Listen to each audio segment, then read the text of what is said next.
క్రైస్తవులమైన మనము రక్షణ లేదా నూతన జన్మ లేదా తిరిగి జన్మించిన అనుభవం బట్టి పరిశుద్ధాత్మ మనలోనికి ప్రవేశించాడు. పరిశుద్ధాత్మ అంటే దేవుని ఆత్మ, క్రీస్తు ఆత్మ. పరిశుద్ధాత్మ అంటే త్రిత్వములో దేవుడైన వ్యక్తి. మరో విధంగా ప్రభువే ఆత్మ. సంక్షిప్తంగా క్రైస్తవులమైన మనము దేవునిని మనలో కలిగి ఉన్నవాళ్ళము. మనలో దేవుడు ఉన్నాడు. మనము ఒంటరిమి కాదు. ఎల్లప్పుడూ పరిశుద్ధాత్ముడు మనలో ఇంకొక వ్యక్తిగా ఉన్నాడు. ఈ గ్రహింపు ముఖ్యం. పరిశుద్ధాత్ముడు వ్యక్తి అని ధ్యానిస్తూ ఉన్నాము. ఆయనకు వ్యక్తిత్వము, సంకల్పము, భావోద్వేగాలు ఉంటాయి. ఆయన సాధారణమైన మన వంటి వ్యక్తి కాదు. ఆయన దేవుడు, ప్రభు అనే విషయం మర్చిపోరాదు. మనలో ఉన్న పరిశుద్ధాత్ముడు మనము చేసే పనులను బట్టి, మన ప్రవర్తనను బట్టి, మన ఆలోచనను బట్టి వ్యక్తులముగా మనము స్పందించినట్లే పరిశుద్ధాత్ముడు కూడా స్పందిస్తాడు. మానవులముగా మన క్రియల వల్ల పరిశుద్ధాత్ముడు ఎదిరించబడతాడని, ఆయన నిరాకరించబడతాడని, అంటే ఆర్పివేయబడతాడని, దుఃఖపరచబడతాడని లేఖనముల ద్వారా తెలుసుకుందాం.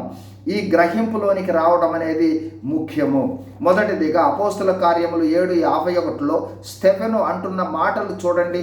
ముష్కరులారా, హృదయములను చెవులను దేవుని వాక్యమునకు లోబరచనొల్లని వారులారా, మీ పితరుల వలె మీరు ఎల్లప్పుడూ పరిశుద్ధాత్మను ఎదిరించుచున్నారు. ఈ వాక్యము గమనిస్తే పరిశుద్ధాత్మ వ్యక్తులు ఎదిరించబడినట్లుగా ఎదిరింపబడుతుంది, అంటే ఆటంకపరచబడుతుంది.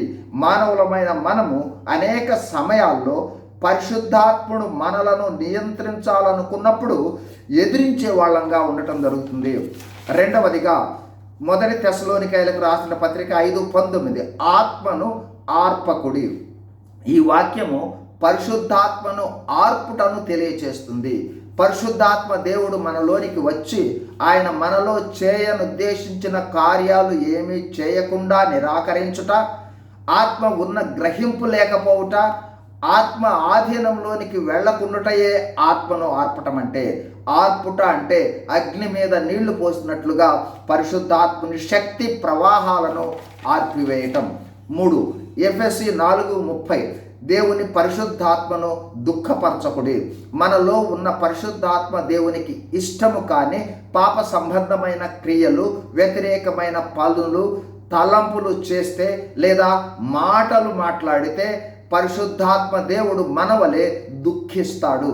ప్రియ సహోదరి సహోదరుడా, మనలో పరిశుద్ధాత్మ దేవుడు వ్యక్తిగా ఉన్నాడనే గ్రహింపు కలిగి పరిశుద్ధాత్మను ఎదిరించకుండా, ఆర్పివేయకుండా, దుఃఖపరచకుండా ఉండే జీవితం జీవించుట కోసం దేవుని సహాయము పొందుకొని ఆ